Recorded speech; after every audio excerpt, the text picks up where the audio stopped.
अस्सलाम वालेकुम जी, welcome to Asha recipes. आज मैं आपके साथ रमज़ान स्पेशल रेसिपीज़ में बहुत ही मज़ेदार अफ़गानी चिकन कढ़ाई की रेसिपी शेयर करने जा रही हूँ। स्पेशली सहरी में इस तरह की रेसिपीज़ बहुत अच्छी लगती हैं। बहुत ही सिंपल, बहुत ही ईज़ी और यूनिक सी रेसिपी है और बहुत ही जल्दी रेडी हो जाती है। सबसे बढ़कर बहुत कम मसाले इसमें ऐड होते हैं और बहुत ही अलग सा इसका फ्लेवर होता है। तो आइए स्टार्ट करते हैं अपनी रेसिपी। यहाँ पे आप देख सकते हैं इसकी फ़ाइनल लुक भी दूसरी जो जो कढ़ाई होती हैं उनसे बिल्कुल डिफरेंट इसकी लुक है और खाने में इसका टेस्ट भी बिल्कुल डिफरेंट होता है। तो ये है जी इसका फ़ाइनल लुक। आइए स्टार्ट करते हैं अपनी पूरी रेसिपी और आपको दिखाती हूँ ये सिंपल सी रेसिपी। यहाँ पे तकरीबन 700 ग्राम मैंने ले लिया था चिकन, मिक्स चिकन लिया है मैंने। ऑलरेडी इसको धो के इसका पानी वगैरह मैं ड्राई कर चुकी हूँ। सबसे पहले मैंने इसमें डाल दिया था 2 tablespoon ginger garlic, grated ginger garlic जो था मैंने वो डाल दिया था। आप चाहें तो पेस्ट भी डाल सकते हैं। 200 ग्राम मैंने यहाँ पे दही लिया है। दही थिक और आपका मीठा होना चाहिए। और तकरीबन आधी प्याली मैंने यहाँ पे घर की मलाई ली थी और आधी प्याली ही मैंने दूध इकट्ठे बीट करके तो वो शामिल कर दिया था। इसमें बहुत कम स्पाइसेस जाते हैं, स्पेशली जो अफ़गानी चिकन कढ़ाई होती है इसमें आप रेड चिली पाउडर ऐड नहीं करते हैं। या तो आप इसे वाइट पेपर के साथ बनाते हैं या फिर ब्लैक पेपर के साथ बनाते हैं और चाहें तो दोनों भी ऐड कर सकते हैं। मैंने यहाँ पे जो आज कढ़ाई रेडी की है उसमें मैंने ब्लैक पेपर यूज़ किया है और सफ़ेद मिर्च भी आप डाल सकते हैं, उससे भी बहुत ज़बरदस्त टेस्ट आता है। यहाँ पे 1 टेबलस्पून मैंने डाल दिया था coriander powder. Red chilli powder add नहीं करना जैसा कि मैं बता चुकी हूँ। 1 टेबलस्पून नमक और 1 टेबलस्पून भर के मैंने ब्लैक पेपर यहाँ पे ऐड कर दी थी। और फिर उसके बाद इसको मिक्सिंग करके इसकी साइड कर दी थी। इसकी मैरिनेशन जो है वो कंप्लीट हो गई थी। अब जो चिकन अफ़गानी कढ़ाई की बाकी मैरिनेशन मैं आपको दिखाती हूँ। इसमें हम ग्रीन सब्ज़ियाँ यूज़ करते हैं, ग्रीन वेजिटेबल यूज़ होती हैं।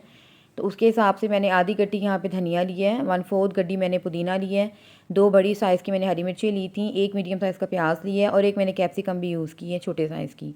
ये ऑप्शनल है, अगर आप नहीं डालना चाहते तो मत डालें। इसके अलावा लेमन डालेंगे, हरी मिर्चें ऐड करेंगे बाद में। और इसमें नट्स भी यूज़ होते हैं, अपनी मर्ज़ी से आप जो मर्ज़ी नट्स ले सकते हैं। मैंने यहाँ पे बादाम लिए हैं तकरीबन 10 से 12 अदद। और बादाम के छिलके वगैरह उतारने की ज़रूरत नहीं है। यहाँ पे मैंने ये ग्राइंडर ले लिया है, तमाम चीज़ों में ग्राइंडर में ग्राइंड कर लूँगी, बिल्कुल एक स्मूथ सा इसका पेस्ट बना लूँगी। और बादाम भी मैंने ऐड कर दिए हैं। और फिर मैंने यहाँ पे 2 मैंने मीडियम साइज़ के टमाटर लिए थे, उनको मैं ग्रेट कर चुकी हूँ, लेकिन मैं वो भी इसमें शामिल कर दूँगी ताकि मुझे पानी ऐड नहीं करना पड़ेगा। और इसी टमाटरों के पेस्ट में जो है बहुत अच्छे से जो ग्रेवी हमारी अच्छी तरह से ब्लेंड हो जाएगी, जो ग्रेवी जिसके साथ बनेगी। तो एक बहुत ही फ़ाइन सा पेस्ट जो है वो रेडी हो जाएगा तमाम चीज़ों का, तमाम वेजिटेबल का और टमाटर का। यहाँ पे पेस्ट हमारा बिल्कुल रेडी हो गया है। कढ़ाई ले लें, खुले मुँह की कढ़ाई ले लें। सबसे पहले यहाँ पे मैंने 2 बड़े चम्मच ले लिए थे जी घी के। ये कढ़ाई जो है मैं घी में बना रही हूँ, आप चाहें तो ऑयल में भी बना सकते हैं, लेकिन घी में इसका ज़्यादा टेस्ट आता है। जैसे ही आपका घी जो है वो गर्म हो जाए तो जो मैरिनेटेड चिकन है वो डाल दें बीच में।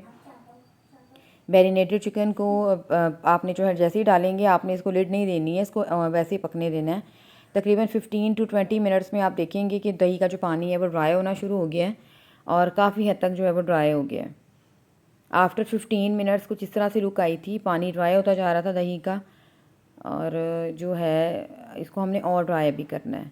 यहाँ पे आप देख सकते हैं तकरीबन 20 मिनट्स के बाद जो है बिल्कुल ड्राई हो गया है। और अब मैंने जो मैंने पेस्ट तैयार किया था वो भी मैंने इसमें शामिल कर दिया। अब ये पेस्ट शामिल करने के बाद भी मैंने इसको लिड वगैरह नहीं दी थी, इसको आपने वैसे ही पकाना है। आहिस्ता आहिस्ता से आप देख सकते हैं कि इसको मज़ीद 15 मिनट्स लगे हैं और इसकी जो लुक निकलना शुरू हो गई थी, ऑयल ऊपर आना शुरू हो गया था। और इस तरह से एक थिक सा पेस्ट आपने कढ़ाई का बना लेना जैसे हम बनाते हैं। यहाँ पे कढ़ाई जो है बिल्कुल रेडी होने के करीब थी। इस तरह से लिड ना देने का मकसद ये होता है कि आपके जो चिकन है वो बिल्कुल भी टूटता नहीं है, आपकी कढ़ाई जो है वो ख़राब नहीं होती है। यहाँ पे कढ़ाई तकरीबन रेडी होने लगी थी। मैंने जो जूलियन कटिंग में हरी मिर्चें काटी थी वो डाल दी हैं। लेमन स्क्वीज़ कर दिए, जो 2 मैंने लेमन लिए थे, इससे टेस्ट बहुत ज़्यादा इन्हेंस हो जाता है आपका। और एंड पे मैंने इसमें 1 टीस्पून गरम मसाला पाउडर ऐड कर दिया था। और ये कढ़ाई जो हमारी बिल्कुल रेडी है। उम्मीद करती हूँ मेरे आज की ये सिंपल सी, बहुत ही मज़ेदार सी और ईजी सी रेसिपी आपको पसंद आएगी। सहरी में इस तरह की रेसिपीज़ बहुत अच्छी लगती हैं और झटपट से रेडी भी हो जाती हैं। तो बस इसे बनाइएगा, रिज़ल्ट मेरे साथ शेयर कीजिएगा। नेक्स्ट वीडियो तक के लिए अल्लाह हाफ़िज़।